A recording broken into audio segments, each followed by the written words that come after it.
Hey SEOs and content marketers, say goodbye to crazy spreadsheet mashups and experience unprecedented connectivity between your SEO planning and reporting data. Introducing Audience Key, technology for keyword mapping, content brief automation, and rank tracking that form an SEO strategy system providing unparalleled feedback loops between planning, reporting, and optimization activities. Put your time and energy into strategy, not data upkeep. Visit audiencekey.com and apply for a free trial today.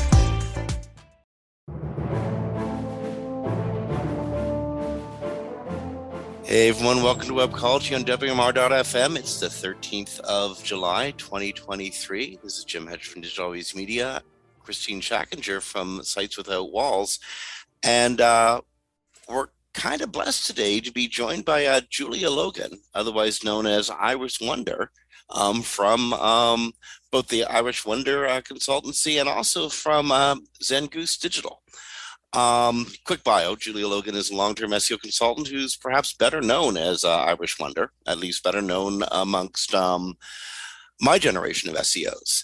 Involved in the SEO and online marketing industry since the year 2000, Julia is a prolific writer and speaker on topics ranging from black hat SEO, online reputation management, SEO security, and marketing automation. And I think we're going to have a lot to talk about marketing automation today.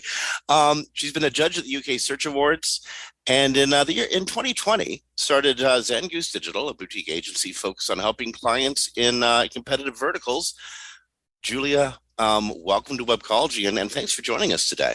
Now, interesting, Julia is joining us from a conference, an iGaming conference that her and Kristine are speaking at. Julia was speaking on mainstream media in gambling SERPs, and Kristine was speaking on ChatGPT, its limitations, and also doing a masterclass on how to implement ChatGPT. Kristine, conference in Amsterdam, that's a lot of fun, eh? Yeah, it's a great time. So I actually got an extra day or two on each side of the conference to do a little sightseeing. I'm going to say the name of the town wrong, but it's Geeking, going up north, where it has the Venice of the Netherlands, and it is literally like it came out of a storybook fairy tale. So it's like a lazy river ride with a storybook village built around it. That is not how it came to be, but that's what it looks like. All the roofs are thatch, like have to be thatch. Though they have sidewalks and waterways, no roads, and it's just a beautiful community. It's just like I would move there tomorrow if I had like $1 million to do that. So, but it was great, and the conference itself has been really impressive. I didn't expect it to feel like as big as something in Vegas. So they have, I believe, about 9,000 registered for this conference, and the expo hall is so much fun. There's like coffee, coffee at every 4 booths? Like not coffee, I mean espresso machine, cappuccino machine, coffee. There are drinks everywhere. They have games like, the little basketball game at the arcade and things like that. They have DJs that are spinning. So it's just it's a whole vibe. So it's been really good. And then we were in another area, which is set up totally cool and chill, where we did our presentations today. So it's been really good. And the staff has treated me very well. And everyone has been super nice and inviting. I was at the hotel by myself last night because Julia had gone home and she's the only person I know here. And one of the guys walked into the bar and I'm like, "Are you at the conference?" He's like, "Yeah, I'm an organizer." I said I was a speaker, and he took me right out and introduced me to the whole staff. So it's just been a very positive experience with the conference. I just want to give them a lot of kudos there. Well, excellent. It's neat that you're both speaking at a gaming conference, and I think long-term listeners to Webcology, Kristine, are going to be amused that you're speaking on ChatGPT, its limitations, but also the masterclass and how to implement ChatGPT. How did that go over? Actually, it went really well. I didn't know what to expect because the masterclass was sort of in a setting where, everyone's sitting around a table or a couch. It's not like a normal audience setting. But most of the people stayed through the whole thing and asked questions. And, it was a lot of, I am the introduce myself as the ChatGPT dream killer. So because I want people to know how it really works and where they really should implement it, where they shouldn't, so they don't jeopardize key parts of their business, but where they can use it to help productivity. So it was very good. Everyone was really nice, really good questions. So I think it went really well. Excellent. And Julia, the mainstream media in gambling SERPs, what kind of influence does the mainstream media. And I guess I'm in North America, where I think media doesn't get as involved in the gaming world as much. But in Europe, what kind of influence does mainstream media have in gambling? Oh, actually, on the contrary, quite on the contrary. In the US, search, if you search for anything gambling related, pretty much, there are so many local news sites ranking, and that's kind of much worse than actually in the UK, for example, or in other European countries. I've been looking quite a bit lately at all sorts of search results for gambling related terms, not just in the UK, not just in the US, not just in Canada, but in all the international markets like Germany, Switzerland, Italy. Well, not the local, but sometimes like a major national publication. Like in Germany, that would be Bild, no less, which is a major German newspaper. In the UK, we see all sorts of stuff like the Telegraph, who were actually the first to enter into this sort of strategic partnership, as they name it, with one of the super affiliates. They were the first ones, but then the rest followed suit, and there's a bunch of these deals being made every day. Just recently, there was a press release coming out about Gambling.com, which is another super affiliate who has just entered into a similar deal with Independent, which is another large UK newspaper. And before that, they had two other deals with two other major publications. So, and there's a bunch of smaller ones, and some are specifically targeting the US newspapers. And if in the UK it takes like a national newspaper, well, with the exception of a few more local ones, like Herald Scotland, for example, which is a Scottish newspaper, is ranking all over the UK SERPs, not just in Scotland. But in the US, all it takes is a small local news site, and it could already be ranking. And the US SERPs look so much more saturated by such sites than what we see in the UK. So given the heft of a media site, the Independent or the Telegraph have a heck of a lot of links coming into it and a heck of a lot of links going out of them. They also carry some degree of credibility with search engines. Does that push the little guys out? Does that make it hard for somebody to establish themselves in that sector? I don't know how familiar you are, for example, with the discount codes industry, because basically what's been happening with the discount codes SERPs is happening now to the gambling SERPs. And back then, the discount codes affiliates were screaming about the industry getting killed and then them being thrown out of the SERPs and being impossible to rank for an affiliate in SERPs like that, because you can't really realistically compete against the Telegraph or the Mirror or the Daily Mail or something like that. The big fish comes in and eats all the little fish. Yeah, exactly. So it's pretty much just like this with the iGaming now. And basically, if we think back to 2012 and before that, remember all the press release sites that existed simply for the purpose of submitting press releases so that you could rank your press release on that site for whatever, from buy Viagra to any other query. So basically, we're seeing the return of the same. There's nothing new in the SEO happening now. It's all the return of all those old saints. And we're just seeing the comeback after comeback after comeback. SEO and just the business of being a webmaster has always been this sort of circular. You see an area that you can work in, and then there's some successes that happen there, and it becomes popularized. It's almost like the gentrification of neighborhoods, eh? And then suddenly the big investment firm moves in, and nobody can afford to live there anymore.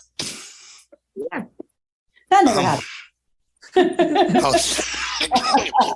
It just feels very much the same. I haven't worked in affiliate for a long time, but back in the early part of the 2Ks, it was exactly the same. Suddenly, some very big organization comes in and you don't own the space anymore. Yeah, that's exactly what's happening. We're not affiliates, but we're helping a lot of affiliates. And basically, it's longer tail keywords, which were traditionally the affiliates' mainstay. Like you couldn't really expect to rank for something like online casino being an affiliate. Online casino SERPs were always full of the actual operators. Longer tail keywords like best online casino review, online casino bonus, best online casino bonus, you name it. Yeah.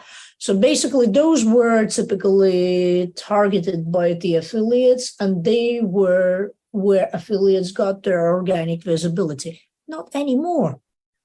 Because in some SERPs, it could be up to 5 newspaper sites versus the remaining 5 results being the affiliates. But also the operators shouldn't just sit and relax thinking that this would not touch them, because it's already touching them. So the typical situation before all this started so massively used to be, so you've got online casino SERPs, you've got people also ask in those SERPs, you've got a number of those questions. Who were the sites ranking? Operators, of course. Who were the sites that were quoted as sources of answers to people also ask questions? Affiliates. So that's how they used to get their chance for sticking out in those SERPs. Well, not anymore. I showed the screenshot today during my talk where online casino people also ask questions have Miami Herald as a source. In the UK, no less. Okay. Sure, that seems logical. Yep. But at least it's not as bad as, let's say, in France. You know who's ranking in France? The Telegraph. An Indian news site. Oh, wow. Excellent. Okay. Yeah. So Italy as well. They've got featured snippets. Switzerland, they've got featured snippets coming from newspapers, plus an Indian site ranking. Well, so working against the large publishing houses is probably a losing venture. Trying to fight them directly, you're probably going to get out-muscled and out-SERPed. But longevity and hard work, going for the long tail keywords, I guess, maintaining websites, being helpful, answering questions as much as possible, whatever. That seems like a lot of effort to put in when you're trying to manage a range of websites, which I think brings us to the tool that might actually help people in the sector today, automation and AI. Is there a I mean, I'm asking the question knowing that everything the little guy does, the big houses can do too. But is AI a salvation for people who are trying to make a living in affiliate in the gaming sector? Depends.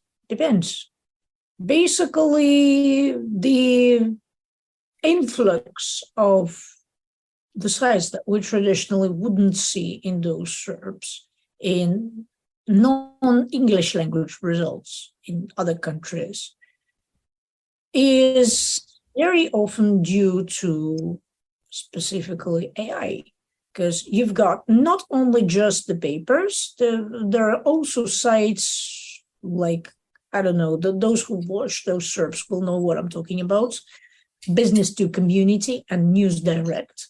And I wrote an article about business.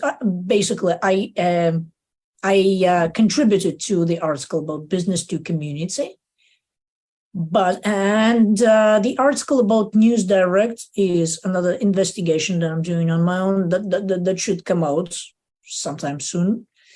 Don't know when, but basically those are yet another categories of sites that should not belong, kind of by all logic, in those SERPs, but yet they do. So business to community used to be sort of an industry press release site, old as dirt, existed for ages, never got dropped, always existed. Been bought from the previous owner by the current owner. They didn't even have anything related to gambling or casinos or NFTs or crypto or all those new topics that we have there now.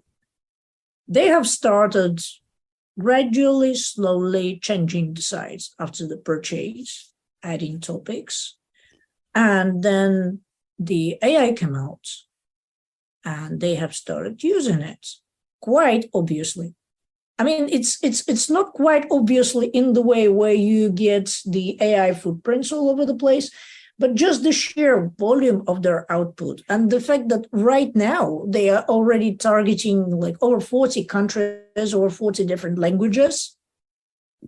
That is definitely showing that there's no way they could keep staff like that.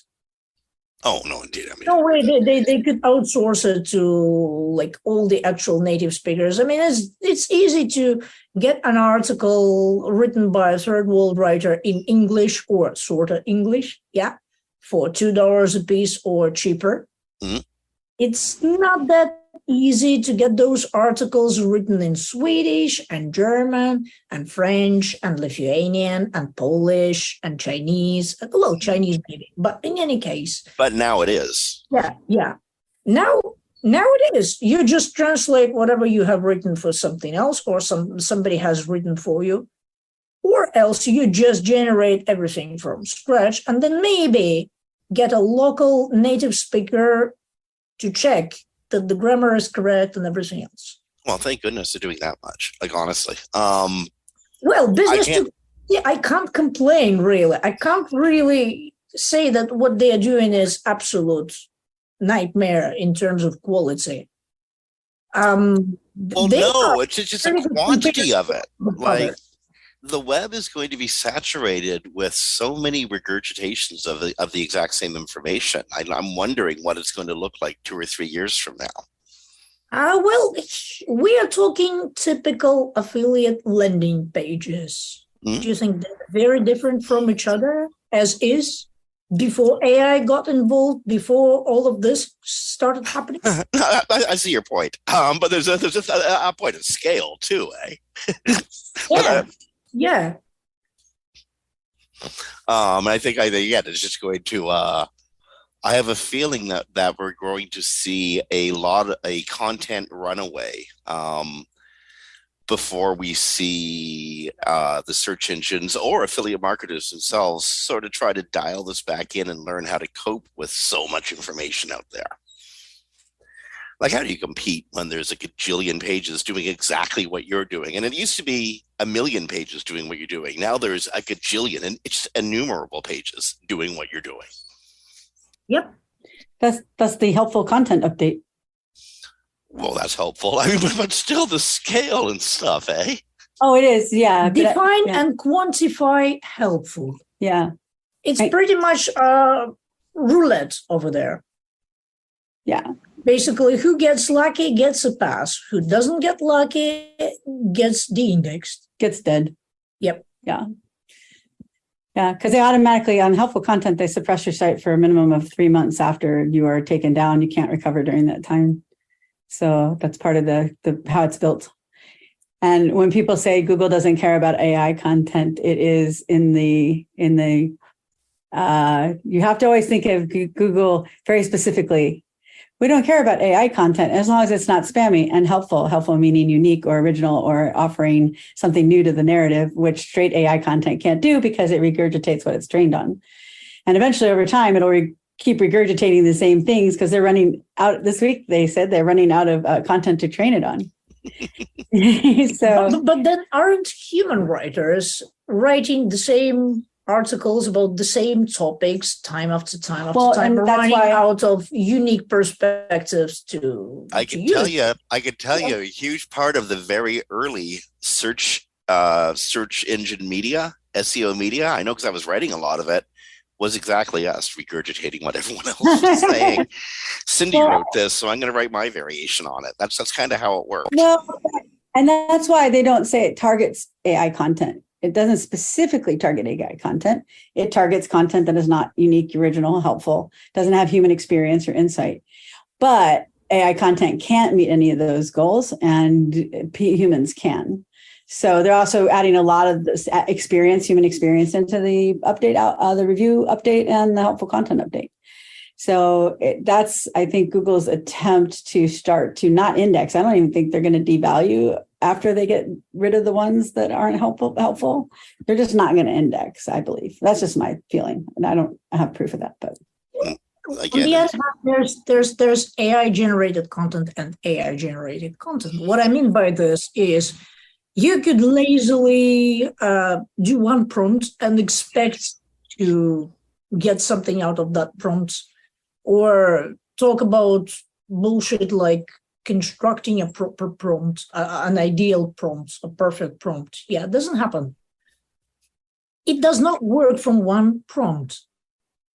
So basically, if you're using one prompt to generate a skeleton of your article, and then it gives you some ideas what else to ask, and you add that, and then suddenly you get another perspective. Actually, AI could be pretty useful for looking at stuff from the perspective you would never, ever think yourself of looking at.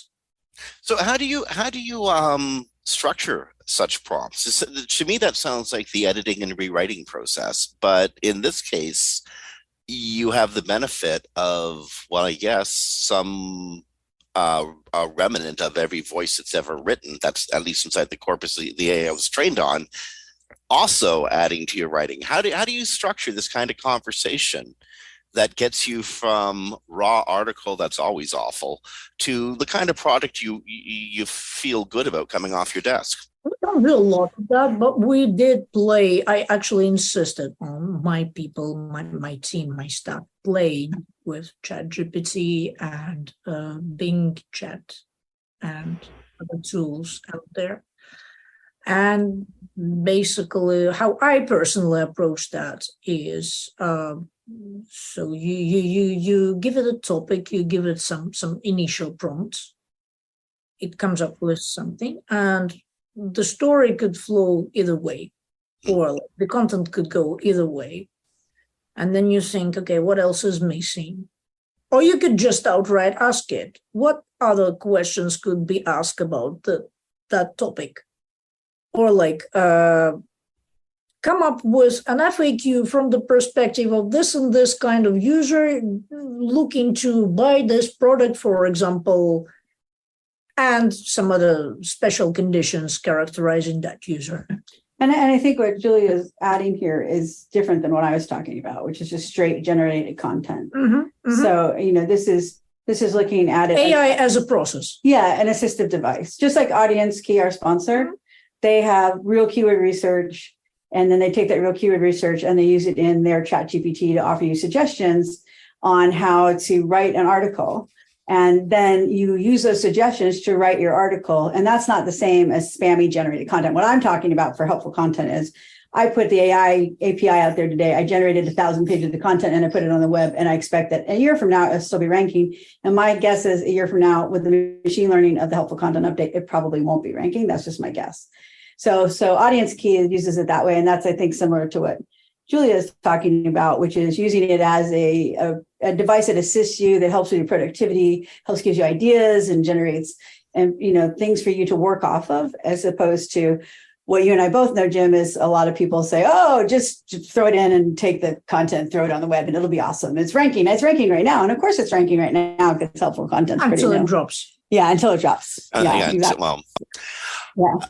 Or else, actually, now that ChatGPT has access to the live internet, well, not at the moment, but right now through some plugins, you still could do that. Or else you've got Bing AI chats, or I don't know. I'm not using Bard. I'm not impressed, to be honest. I think it's so inferior to what Bing has. and to the original ChatGPT. It's just, it just doesn't feel right wasting your time on that. So I'm not really using that.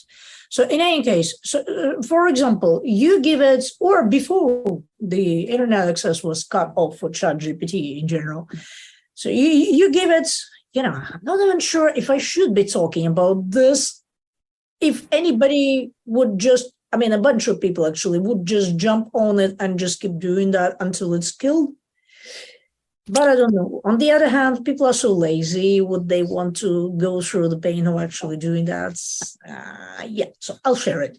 I'll share this idea because probably most people will be too lazy to copy it anyway. So let's say there is a certain topic, there is a certain industry, and something happens in this industry, or there is some news about some topic, and you pick 3-4 random articles covering that story, maybe from slightly different perspectives, giving different set of facts, giving slightly different coverage, and basically more detail, less detail. These details are included in this article, but not that article, and so on and so on. Yeah. And you give these articles, you feed these articles, just, I don't know, maybe even now that the internet access does not exist any longer for ChatGPT, just copy and paste those articles, right, into ChatGPT and say, here are 4 articles about one event. Could you provide a new article based on all this information, but from the point of view of blah, blah, blah, come up with a persona, like person being really critical of this aspect and very supportive to this aspect, and so on and so on. Just making stuff up as I go, just an example. So you take the real event and you just change aspects of it during the, ChatGPT conversation to come up with, what would the output be? The output would be, or let's say, give it 4 articles from other sources and say, write it in the tone of the BBC. We always try to do that. It would do that. It would do that. Because one thing ChatGPT is perfect at is copying the tone of the known sources that it's probably been trained on. The style, the voice, kind of the even the layout of the story, because certain publications have certain principles how they lay out those stories. First goes this, then goes this, then goes this, and So if you do that, you will actually get that as a result. Geez, I longed for the day that we could just put our audio file into an AI module or AI module and have it turn the radio program into BBC proper. That would be excellent. You know what? I don't know about generating voice, but I know that there are plugins that actually help it understand the voice and translate it into text, into written text. I know that there are, the plugins, shall we talk a bit about the plugins? ChatGPT plugins. What do you want to talk about with ChatGPT plugins? Are they helping you in your business? Then yes, please. Well, the sheer fact that pretty much anybody, authorized, approved developers, right, could develop any functionality that could be used within ChatGPT ecosystem and connect to any sources of information. Basically, you've got your own little LLM on your hands. Yes, that's very true. Yeah, you can definitely do that. You could essentially train it without having to install your own copy of ChatGPT or doing anything like that. Yeah, resource intensive and stuff like that. You basically can use specific data sets, specific sources of information for specific purposes, and even convert that. So if anybody is screaming about AI killing e-commerce, killing the traffic of potential buyers from the SERPs, killing potential leads, and so on and so on. That's not true. That's simply not true. Because if you look at those plugins, I was playing with 3 domain-related plugins, for example, a while ago. So one author of those plugins, of one of those plugins, was a domain reseller. Another was some sort of affiliate with a bunch of domain registrars, something like this. So you get the idea. And basically, one of the plugins is able to, well, they all have pretty similar functionality, actually, with little perks here and there. And I was just playing and comparing and seeing what they can do, what they cannot do, what their limitations are, and basically why they were built, what they are used for, what is the profit to the actual author of each plugin. And I found quite interesting stuff. So basically, you could ask one of those plugins, I need to generate domain ideas around topic X. So it generates you domain ideas. It checks whether or not those domains are available, either in all possible TLDs or whatever TLDs you ask it specifically for. And then another plugin finds you the registrar where this domain could be bought for the cheapest price. Then again, they do have their own limitations. So like one of these plugins is specifically built to check for domains availability. Another plugin, if you ask it, well, here's a list of domains, where can I register them? It will not even check if any of those domains are premium domains or anything like that. It will just see that they are available, and it will send you the link to the actual registrar where you can register it. But it will give you the price for the TLD as a whole, not this particular domain. Indeed, yeah. So you might get sticker shock suddenly. Yeah. So I would suppose it's all pretty raw at this point. I don't know if you've got one I come from the software development background. I've never been a software developer, but I used to test software. So basically, what I know about the modern development is that all of it or most of it is done without proper testing. Yep. Most testing that happens is the developer himself checking it in his own browser, on his own platform. If it works for him, he says, yeah, okay, that's it, done. Yep. Ask them about use cases. They will say, what use cases? People don't know anymore what use cases mean, right? And I come from that very, very classic testing background. I was taught properly back in the day. Me too. I was a QA tester for AOL back in the day. So you know exactly what I'm talking about. And they called me Quirky Girl because I would be the last tester, because I would find something weird that never appeared before. Oh, yeah. Because of the way, I guess, my brain uses the system. I always did it in a different way than anyone else did. So I always found things. They're like, oh my gosh, Kristine, we tested that with 8 other people. How did you find something? Same. Yeah. I would always find ways to break something. Yeah, me too. With a use case that never was considered before. Yeah, same here. That was interesting times. Yeah. So basically, in this case, they didn't really test all the possible scenarios. They did not think it through yet. I mean, this is just the first step. They just rolled it out. The functionality, the whole ecosystem of plugins has just about come out. It's very young. It's very new. There's already hundreds of those plugins, very unorganized. There is no proper, some third-party resources are trying to somehow systematize them and put up a directory or something with descriptions what each plugin does, because there are so many. And basically, if you install a bunch of them in your own instance of ChatGPT, it's very inconvenient, because after a while you can no longer find what it is that you have and what it is that you don't have. And that's not very handy, because you can only have 3 of them enabled at a time. Yeah. So yeah. Be very careful with plugins for ChatGPT. Or at least, yeah, you just somehow have a system in your own head what you have and how you're using them.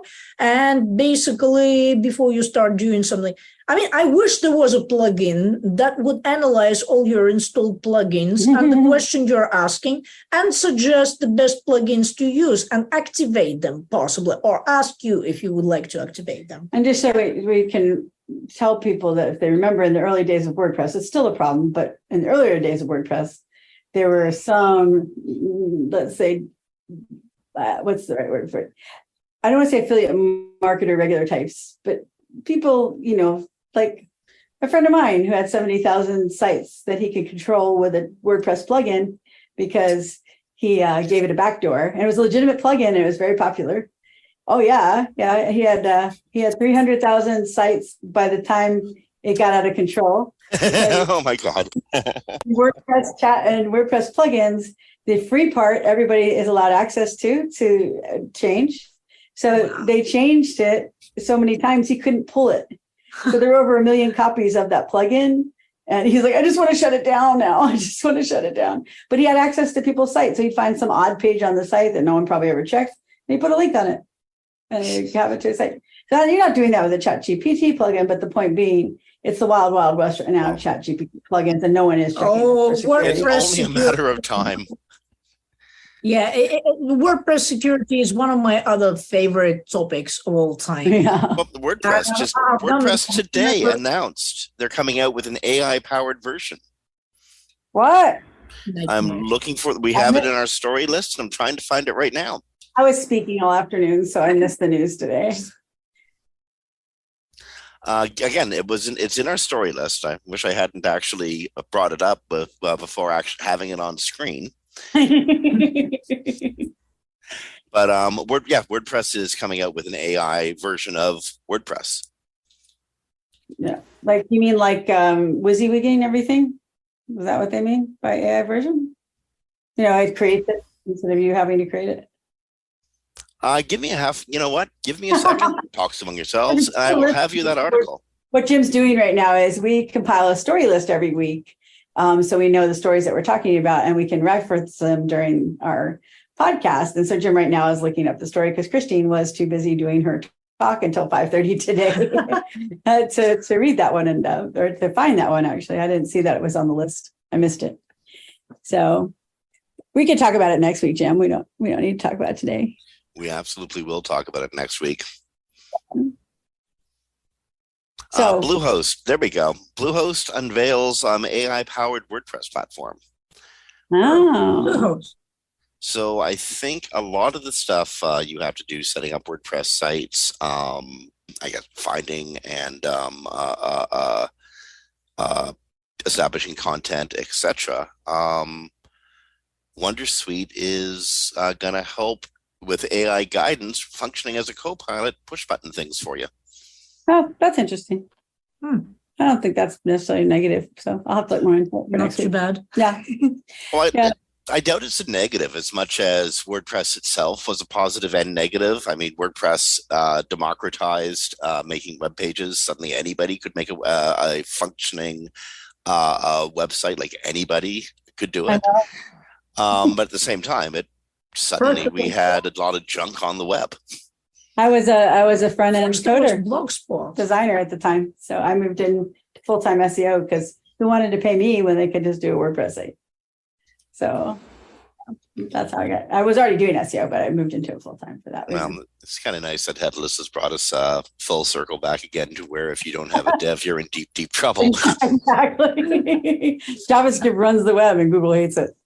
So, so where do we want to go, Jim? Do we want to try to cover a few stories before the end of the hour? I think we got about. We probably should. I mean, I think regular listeners usually expect us to open the show and just talk about news and have a get really silly at the beginning of the show. And we didn't do that this time because Julia's here, and it's just so much fun to just jump into conversation.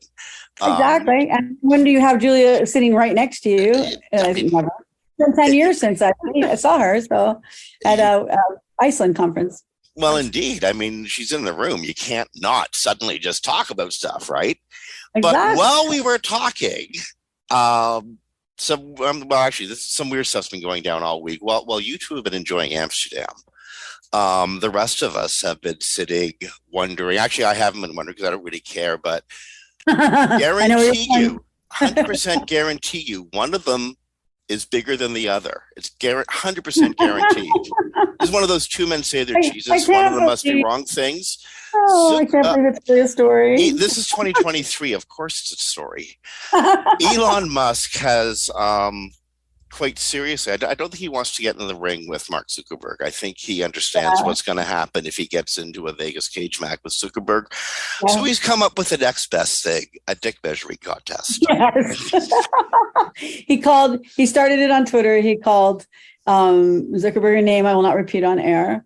And you can go look up the tweets if you want to. But so now he's challenged him literally. Now, no one knows if he's really serious, but I did even check Snopes, and Snopes is like, yep, he said it. We'll see what happens. So I don't know, what are they going to pay per view that? Like, how does that work? I want to stress that Twitter is a force for giving a voice to the voiceless. It's a place where marginalized and tiny communities that are being oppressed by like big, scary regime governments, like, I don't know, the House of Saud maybe, can speak out and maybe let the rest of the world know what's happening to them. And Musk taking over Twitter, I'm convinced it's all about like limiting those voices. And we have some horrible things happening on Earth right now. The hottest week on record on the planet ever was last week. And we're talking about the size of the dicks two American oligarchs have. What is the matter with us? And let's just say they have the money to do stuff to help some way. And instead they're doing, because they're adolescent, I guess. I'm not a huge fan of Zuckerberg. We really can't blame him for this one because he just took Musk up on challenging him to a cage match. And he's been practicing for MMA, so he probably just considers it a fun experience because he's doing that. He's been winning tournaments, so why not? And he put out Threads, and that's where this all came from, is, Musk is mad about Threads. But come on, guys. Like, we're literally the CEO of Twitter. Well, not CEO anymore. It's somebody else in place, but owner of Twitter. And then we have SpaceX and Tesla. The only thing you thought to do that day was to challenge Zuckerberg to a dick measuring contest. Like, I don't know. Just seems, Yeah, that's some pretty small dick energy there. Elon, some pretty small dick energy. Small dick energy. Okay. Here's some, I don't care if anyway, here's something that's actually really cool. This was hilarious. This came out yesterday in a blog post to his own blog. SEO Cyrus Shepherd has outed himself as a Google quality search quality rater. Cyrus Shepherd has been acting as a Google search quality rater for several years now. He took the training. He took the 2 weeks of Google training. In fact, he makes substantially less as a search quality rater that he does as an SEO. He makes about $15 an hour, but he says the education makes it worth it. In a long post to his blog, zyppy.com, Zippy, Cyrus outlines his adventures as a Google search quality rater under the subheading, "I never believed they would hire an SEO." Apparently they didn't know. No, he I believe he did. I may be wrong, but I believe he did offer that he was an SEO. I believe he did. I could be wrong. Jeez, if only there was some tool they could scan resumes with that would pick up stuff like that. I don't think the first SEO who got hired as a quality rater, I think something like that happened a few years ago. Well, Ryan used to be before he was an SEO, but it is possible. I don't, because obviously I don't know everybody that does it. Did that person a few years ago write a public blog post saying, "Hey, Google, look at me. I've been sort of playing around under your hood"? Or at least in the glove box? Like, quality search raters don't play with the algorithm. They have nothing to do with the algorithm. They just sort of give their opinion based on criteria that Google asks them to score with. And Google takes that criteria to look at, on average, how its SERPs are doing. So they don't play with the algorithm. They sort of play with the instruction manual in the glove box, perhaps. So they're QA testers for tweaks to the algorithm. That's basically what they are. To the algorithm, but the actual output of the algorithm. So yeah, they never touch the that's what I mean. algorithm. Yeah, exactly. The changes to the algorithm, the output, they test that. Yeah, that's 100%. And not even the output as a whole. They don't even get to see that much of a whole picture. That's true. But the actual instances here and there. So, exactly. Yeah. I mean, that's they're giving them a test to check. Looking at the inner workings of the algorithm. No, they definitely don't have that. Yeah. No, absolutely not. But again, he does have a good sort of 10,000 foot view on what Google wants to see in a website, what Google wants to see promoted. And the article that he wrote, again, over at his blog, zyppy.com. It was posted on the 12th. So it was posted just yesterday. I think it's one of those must-read SEO articles, not because he's going to tell you anything definitive. He doesn't. But he gives you some fairly wide areas that Google's interested in, one of which was surprising: authorship. I found that I didn't think Google was as interested in authorship as Cyrus implies that it is. Well, I don't see the authorship. The authorship, as defined in the Quality Rater Guide, can be the site. It's not about knowing who the author is. It's about the claim of an author for the pages. In the Quality Rater's Guide, I don't know about here. I'm trying to. Anyway, that's an article definitely worth reading. A couple, we were like 5-10 minutes away from end of program and got a bunch of news things that we do want to get through. This was a fun one. Did you get an email that sort of made you feel all weird about your INP? I did. Yeah. Yeah. Okay, so Google sent out a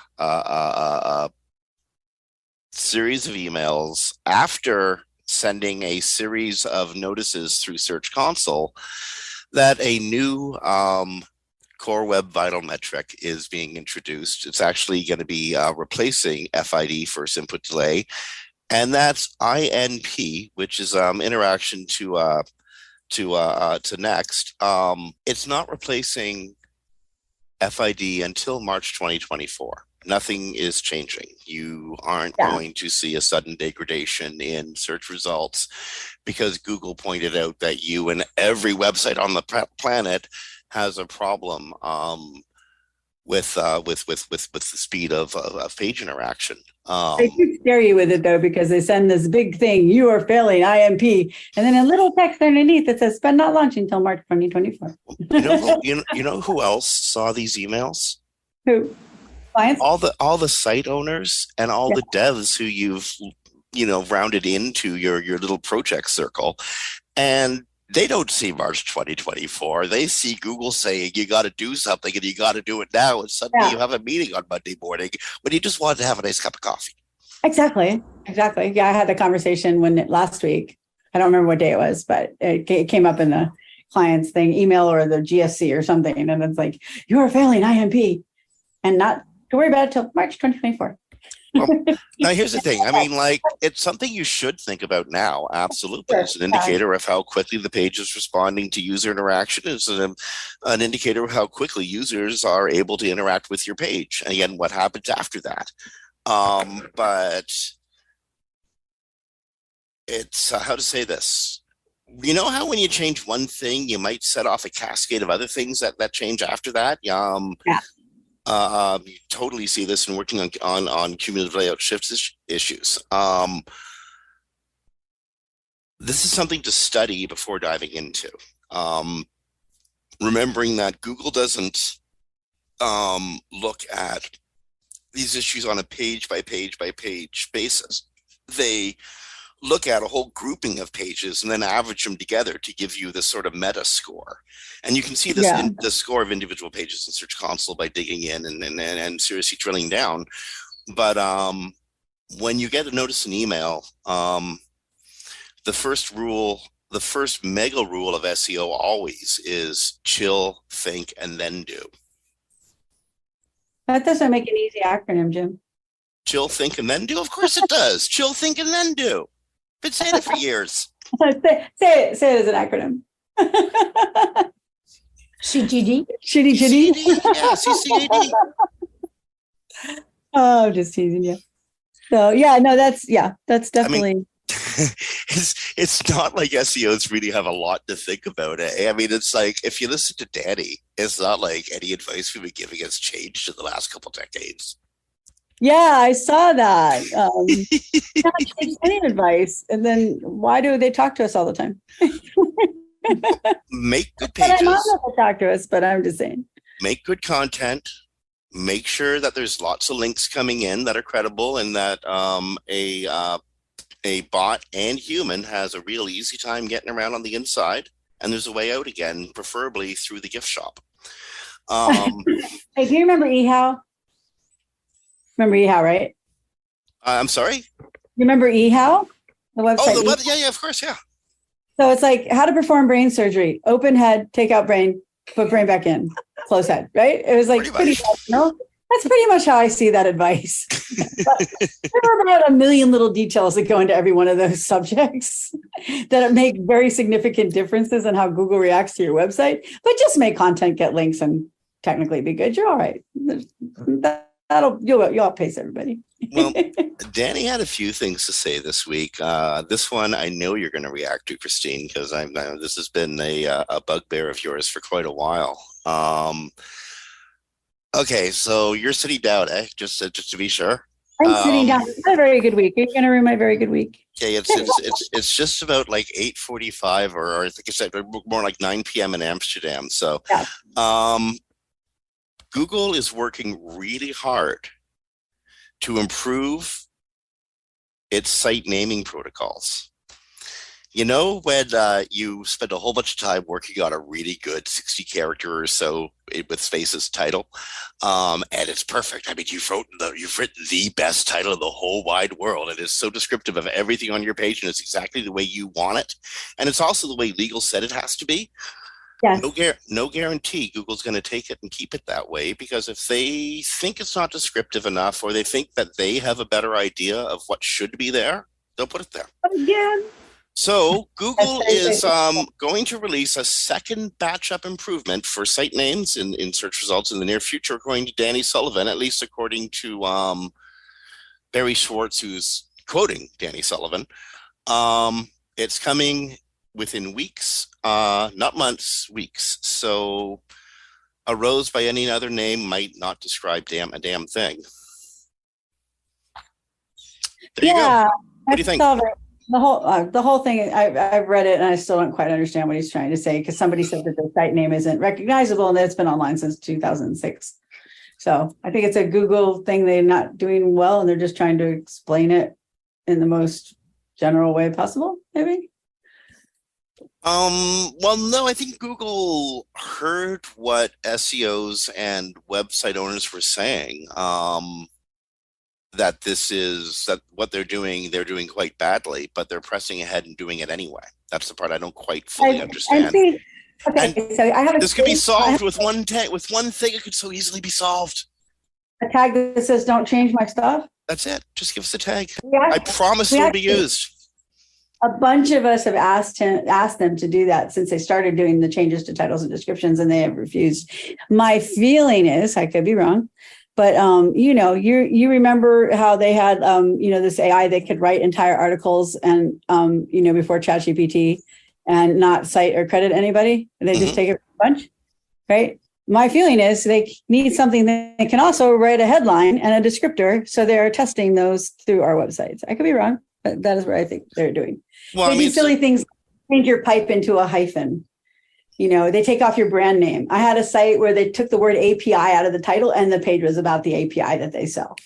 So they don't write better ones. They're doing some sort of testing. I don't know if that's the reason for the testing, but I think that could be possibly the reason for the testing. Well, I mean, honestly, if they're training their own headline writing AI on people's businesses and websites, that's a fairly serious class action. Just sort of waiting there, sitting in the sidelines, that will explode one day. How's it different from ChatGPT and Bard on all that training on websites, right? Well, that's going to be interesting. Actually, Sarah Silverman is going after them for. I'm sorry, Julia. We are all overqualified to really estimate the reasons why this exists. How many site owners do you know whose site is titled "My Site"? Yeah, that's in this case, but they've been rewriting them for some time. So they rewrite out important words out of your titles and metas, and they refuse to stop doing it. And they won't give us a tag. I mean, where do you draw the line if you are Google? Where do you stop editing titles? Well, they don't get any benefit out of the click through. It doesn't matter to them what site you click on. So why would they rewrite them if they're not training or testing something? That's my again. No, but Julia does got a good point. There are how many pages are home? That's it. That's it. That's what it says. Home at the top of the page, right? If that's all they're rewriting, that'd be different, right? Yeah. If that's all they're rewriting, but when my client loses 20% of their traffic because the word API is no longer in their title and their meta because Google rewrote it, that is not helping the client. And that's a problem.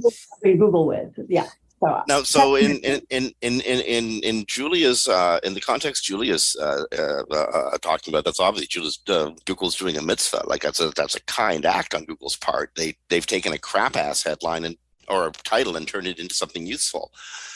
When they take away a critical piece of information because they think they'll get a better click-through rate without it, that's not so cool. And again, that could be easily cleared up. Please give us a tag. It's our businesses. Like if we use this tag, we are absolutely accepting that this is what we want expressed. If we don't use this tag, we probably have home on the title of our homepage. Well, and there's really good reasons because there's companies that have legal issues and the titles have to go through their lawyers before they're allowed to put them on the page. And so Google rewriting that kind of stuff is dangerous for those companies. I've been waiting for someone to sue them over it. It hasn't happened yet, but I imagine at some point they'll change just the wrong thing. But they use a lot of resources for this, and they don't do things just for the benefit of websites and SEOs, right? So there's some other reason for it other than we want to make home go away because they rewrite people's really well-crafted titles and metas all the time. Yeah, let me play the devil's advocate a little bit here. So basically, we are suggesting a special tag that says do not change anything here. How many CMSs, I'm looking at WordPress, of course, first of all, but also whatever other CMSs, like custom built CMSs. I mean, every developer thinks that at some point in life, they are obliged to write their own CMS, right? So basically, how many CMSs will have that tag inserted by default set to not change anything? It depends. It would take time, but in the meantime, you could just use headers and footers in WordPress and. Well, and how to say it? It's sometimes how many times as an SEO have you come across a website that suddenly got de-indexed because somebody clicked the "do not allow access to search engines"? Yes, do not follow this page. Yes, like CMSs. The settings happen. I mean, the plugin that everybody uses, like every second WordPress site is using, has got some setting automatically rewritten on all those sites to something that has created a bunch of unwanted pages. For example, I'm looking at Yoast, of course.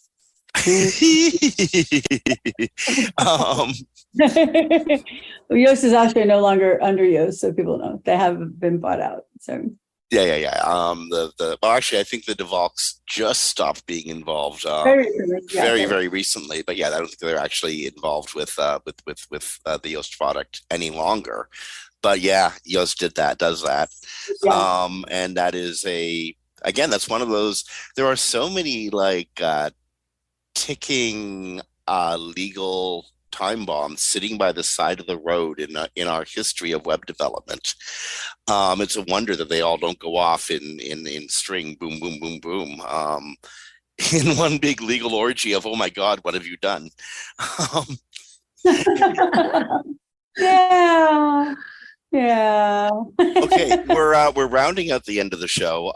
Couple more things. There may be a new series of robots text protocols, hoping to tame the ferocious appetite of AI. Google and other companies are looking at releasing new robot text protocols, especially after AI has been caught learning off of highly copyrighted materials. There's a whole story that we actually got to talk about next week or weeks after. We need like 3 hours, which someone tell Webmaster Radio we need 3 hours from now on. Yeah, right. Sarah Silverman and other artists are going after OpenAI for allowing its AI learning, its AI language modules, and same with Meta for allowing its Lambda module to learn in what's called the shadow library, a region of the web that's much like the dark web, having tons of copyrighted materials up. There's a place that the university professors might go, or young university college students might go to, who can't afford 500 or $600 per book. But it's all it's basically it's the library of piracy. And apparently GPT models or AI models have trained there and hoovered up a great deal of work that would otherwise be protected by copyright, and is now regurgitating pieces of that work back out, which is how someone like Sarah Silverman can come across her words and go, oh my God, why is this here? So Google wants to not get in that kind of trouble itself. It's going to be introducing a robots text protocol to hopefully stem that. I wonder if that's even possible. Seriously, it's like Google doesn't even listen to its own robots text protocols. Yeah, exactly. Right. Well, I mean, to be honest, there are so many legal lawsuits being filed currently that it only makes sense to offer that, because Google would be part of those lawsuits as well. You know, if they're just training on whatever's out there. So if they give you a tag, then it's your fault if they train on you. You know what, in this new world that we're living in, yes, I suppose it is. Well, legally they can say. Right now they can't say anything. They have no defense, right? I copied your stuff, we regurgitated it. Same with ChatGPT. But legally, if they give you a tag and they tell everyone there's a tag and nobody can crawl you if they have this tag, then legally it's on you to protect your own site. And if you don't, then you'll have much difficult, not that you can't sue, but you'll have a much more difficult time doing that. And I know right now there's a deluge of lawsuits for this. Like you just said, Sarah Silverman is doing this. And I'm sure she's doing it for also, because she is an activist, she's doing it for all the people she knows. She absolutely has people working with and behind her. I haven't read the entire article, and I haven't looked into it deeply. But yeah, Sarah Silverman is a networked kind of person. She absolutely has others collaborating with her. She's not a lawyer. Guarantee she's got other people collaborating with her. She's got very good lawyers, but I think she's probably also doing this to help protect other creators, and because that's how she does, her political activism. And so we'll see. But I do think the tag would be a very good thing, because then people can just tell it not to train on it, and then it doesn't train on it, and that would be good. Instead of like, oh, here goes all my artwork, shows up in DALL-E with my images, kind of, but changed enough that I can't really do anything about it. So. Yeah. Okay, that's it. Full clock. We've gone all the way around circles. In fact, I think we've gone overtime a little bit, but this has been a really fun show. Seriously enjoyed the conversation. Julia, Logan, IrishWonder, thank you so much for being here. It's always delightful talking to you. Thanks for having me. Kristine, enjoy. When are you flying back? Saturday afternoon. So I'm going to see BB, and I'm feel bad. I just blanked on her last name. She lives here. But you get to see BB, the link builder. That's wonderful. Yes, I get to see her tomorrow, so that'll be a lot of fun. And then leave out Saturday afternoon. So for 24 hours of travel, if you count in time zones. So and enjoy Amsterdam while you can. I hope you. It's a great city. It is so cool. Yeah. But it's not what it used to be. It changed a lot over the last 4 years. I haven't been here for 4 years since the COVID started. And so many little restaurants and eateries and shops have been closed that used to be where I knew them. Yeah. And I mean, that's just a little part of Amsterdam that I personally know. I can't imagine the scale of these changes, But as someone new, it's really fun. But watch out for bikes; they will kill you. Oh, yeah. Silent killers. They know they have the right of way, and they do not care. You know what? Not with the bikes, but with the shops. It's the art of creative destruction. Something big comes and sweeps out stuff for one reason or another, and new stuff has to fill in. So hopefully Amsterdam, that old Amsterdam that you miss, will find some renewal. And maybe this is a way of getting some of us old codgers out of the scene and letting young people find ways to punch their way in or something, We'll just use the bike. Well, yeah, that's another way to get rid of old people. Just run them over with a bike. An amazing bike culture here, but you do have to be very careful because they're very fast. By the way, I'm speaking as one of the old people. So. Yes, you can hear them approaching. That's the scary. You look up and all of a sudden the bike. You're like, where did you come from? I don't know. I mean, even sharks have warning music.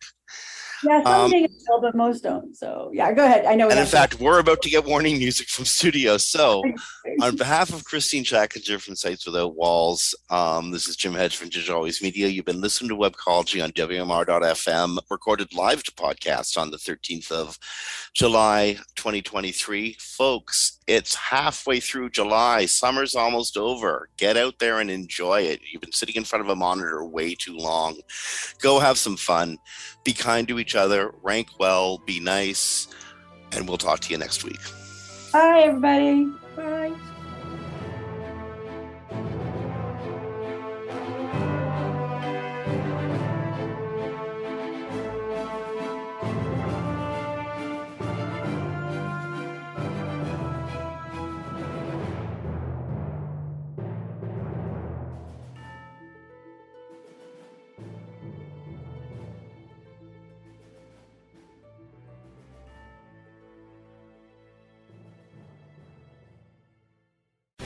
The opinions expressed on this program are those of the guests and hosts and do not necessarily reflect those of WebmasterRadio.fm's management or sponsors. Any rebroadcast or redistribution without authorized consent of WebmasterRadio.fm is prohibited.